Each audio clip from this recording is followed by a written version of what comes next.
Good morning po sa inyong lahat mga kapatid. Ako po uli si JDB, ang inyong abang lingkod. Pag-usapan natin ngayon ito, si Vice President Sara Duterte na may kondisyon. Akalain nyo may kondisyong inilatag sa House of Representatives. Ang sabi nga niya, punta ako, punta din si PBBM. Mayroon pa siyang second request. Alisin daw po sa lookout bulletin para makapaglamyerda. Ewan ko lang kung isasama niya ba si Sulaika. Sabi rito, Sara Duterte sets condition before attending House budget debates. Naku po, ang hinihingi po niyang pondo ay 902.8 million pesos. Mas malaki rin sa 733 niya Ang balita ko nadagdagan kasi yung kanyang gastusin sa pag-travel. Ayan yung kanyang sulat na inilatag rin po ng Kongreso. Sabi, Dear Honorable Swansing. Akala kong Swansing dito yung tatay, iba pala. Sabi niya, it has come to my attention that the Office of the Vice President's budget of 902.895 million pesos has been deferred due to the committee's insistence that I attend the plenary deliberations. I am prepared to attend. However, handa naman daw siyang dumalo. Pero meron daw siyang mga kondisyon. Sabi niya, I'm seeking the following. Number one, ang buong Kongreso daw po, kailangan si Speaker ang susulat at hihingiin kay PBBM for the 27.3 billion pesos budget deliberation of the Office of the President. Paharapin din dyan daw si PBBM. Bakit? Kasi inaasahan niya po ang Makabayan Block at ang 5 pirasong DDS Block ay gigisahin po nila si PBBM dyan po sa plenary. Okay? Although hindi naman po ang presidente ang sasagot dyan, kundi yun pong sponsor. Yan. And then, pangalawa naman daw, sabi niya, alternatively, I will attend if the Committee on Good Government and Public Accountability will produce before the plenary schedule. Kailangan daw po dadalo siya kung alin po dito sa dalawa ito daw po nga Committee on Good Government ay tatanggalin na sa listahan. At saka itong Department of Justice aalisin na sa Immigration Lookout Bulletin Order yung kanyang mga tropa, si Zulaika, baby, si Lemuel Ortonio, di ba ito yung pinag-abutan nila ng pera? Si Rosalyn Sanchez, si Chari Fajarda, Gina Acosta, napaka-importanting witness nito, tsaka yung si Fajarda. Ang bait din naman ni Sara, hindi pa sinisipa ang mga ito. Si Edward Fajarda, yung mag-asawa, hindi ko ganong to si Villa del Rey, pero nako, ito yung pinababantayan. Siguro para makatakas na. Kung sakaling magkabulilyasong matuloy ang impeachment, walang testigo ang prosecution. Kaya gustong, sige, tanggalin niyo sila sa lookout bulletin nang mapag-abroad ko na yung mga yan, nang maipasyal na. Diba? Ngayon, sumagot po rito naman ang Malacanang. Sabi nila, bahala siya sa buhay niya. Sa kanyang budget. Ito ngayon ang tanong. May karapatan ba ang Office of the Vice President na magaganyan? Mga kababayan, gusto kong puntuhin sa inyo, hindi magkapantay ng level ang Vice President o ang OVP at saka ang OP. Okay? So ito yung ilang mga halimbawa dyan.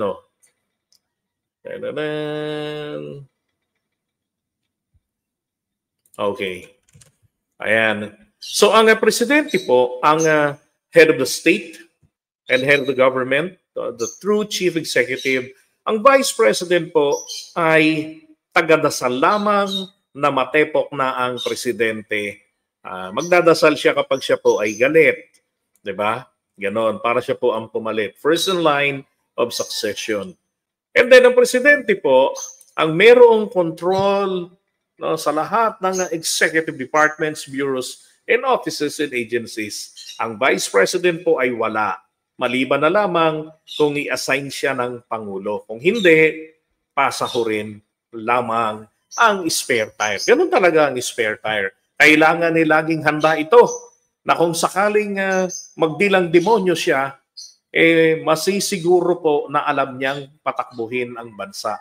Kasi dapat po ang Vice President o ang spare tire, ito po ay palaging updated sa lahat ng nangyayari. Hindi po yung may sariling lakad. Dapat nga ang Vice President nga po talaga dapat ang ina-appoint na maging executive secretary. O kaya naman USEC, 'di ba, ng executive secretary para updated siya, alam niya palagi yung nangyayari. Ito pa. Ito yung kapangyarihan nila, no. Sa kanya, mainly succession role, ceremonial and representational. Kaya po, di kayo minsan nagtataka, merong mga ambassador na nag-courtesy visit sa kanya. Yan po. Nire-representa niya po ang ating bansa sa pagtanggap ng mga panauhin. Pero wala po siyang kapangyarihan para makipag-agreement sa kanila. Kahit na yung mga mutual na yan, magjowa lang. And then, ang level po para sa inyong abang lingkod, ang level po ng Vice President ay katulad lamang ng cabinet level. Ang kaibahan lang, hindi po siya subject sa confirmation ng COA. Ng CA, Commission on Appointments. Okay? COA. Hindi po siya subject doon pag inappoint siya ng Pangulo. Kaya, kung ang Pangulo ay nagkamali ng pagtalaga, nako po, walang way para ma-scrutinize ang kanyang performance, ang magre-reveal ng tunay niyang kakayanan. Ito pa. Functions depend on delegation from the President. Diba? Depende. Yung kanyang magiging trabaho, silbi niya, wenta niya, ay depende lamang po sa kalooban ng Pangulo kung ano ang kanyang paglagyan. Doon siya magiging ganon. Pagdating rin sa budget, syempre mas malaki sa presidente kasi sa kanya konti kasi ano lang ba naman mga pinagagagawa niya? Representational duties, social service projects, yung mga pagdalaw doon sa mga patay, di ba? Yan, much smaller budget lang naman po yan. Kasi nga, support staff, ganon. And then, support staff dapat po ng executive department yan. Hindi na may sariling satellite office as if government agencies niya yung mga yon. And then hierarchy, highest executive authority, and then ang Vice President ay pangalawa lamang, sumusunod lang. Kaya sabi ko, cabinet level lamang po ang Vice President. Wala ngang immunity yan eh. Sa bagay, ba't mo mabibigyan pa ng immunity? Wala ngang gagawin. Di ba? Walang mandatong tinalaga ang Constitution. Sabi, succession. Automatically assumes presidency if the president dies, resigns, is removed, or permanently disabled. And then, ito pa. Example, ang presidente ay pwedeng mag-issue ng batas, executive orders. Okay? At saka siya yung depende sa kanya. Yung magiging takbo ng pambansang polisiya at saka ng foreign policy. Ang vice president naman po, yung mag-MC, hindi mag-MC. Halimbawa, mayroong isang programa, tanim tao, tanim testigo, yung ganon. Ikaw yung mamuna dyan.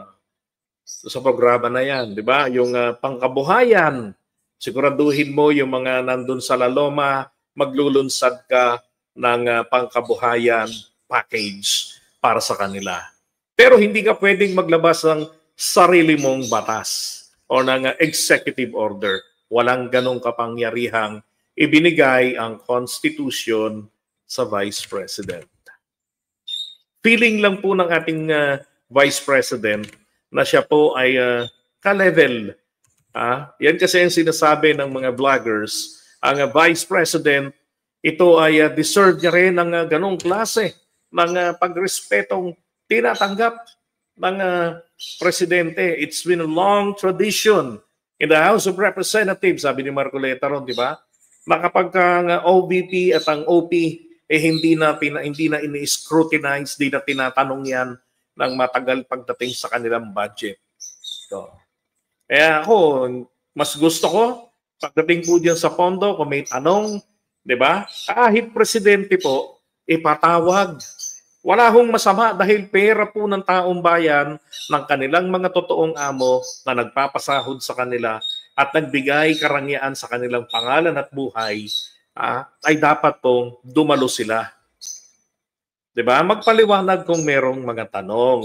Kasi paano po kung pinagdedekwatan na tayo?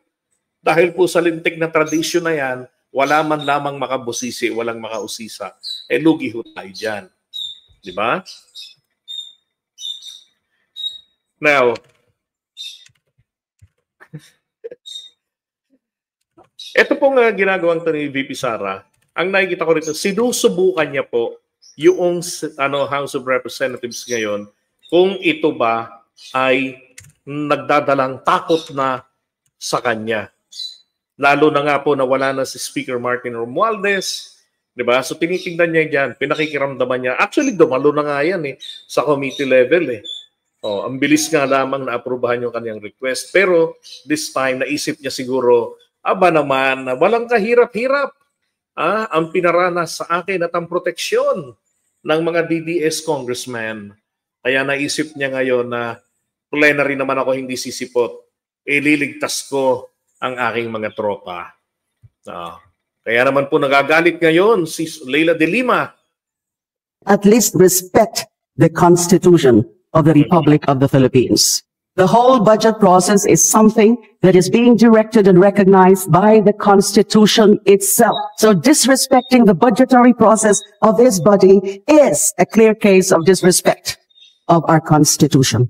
Who is she to continuously disrespect or show disrespect to this body as an institution and to the Constitution? If she can afford to be showing herself to the Senate, including being there and applauding the former Senate president in his privileged speech, which is definitely not part of her mandate as a vice president, why can't she not spare a few moments of her time attending to her official function as vice president to defend the budget of her office?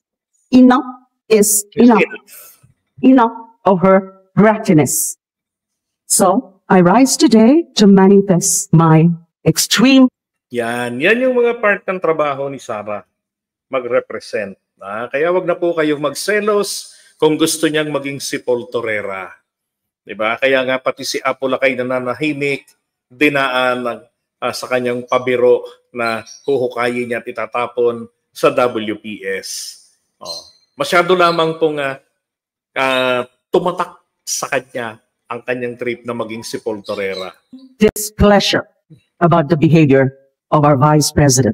And in due time, I will move for the decrease in the budget of the Office of the Vice President. I actually intended initially to move for zero budget or for the disapproval of the Office of the Vice President in light of those very questionable actuations on the part of the Vice President. But after some mulling, after some reflections, and out of courtesy also, and consideration to the personnel and staff of the Office of the Vice President, I'm just now thinking of moving for the decrease, let's say, for the retention of the MOOE and personal services budget, and get rid of the operational budget to the Office of the Vice President. Again, I will move at the proper time during the period of amendment for that. And I hope that my colleagues will join me in that motion or in that amendment. Thank you. Yun. Pababawasan niya ang pondo ng OVP. Naku, baka naman mauwi na naman ito sa 733 million ulit. Anyway, di ba, nakakapag naman sila. Relax naman si Sara. Yun nga lang, hindi kasama yung mga tropa niya. Yung mga staff niya sa OVP. Okay.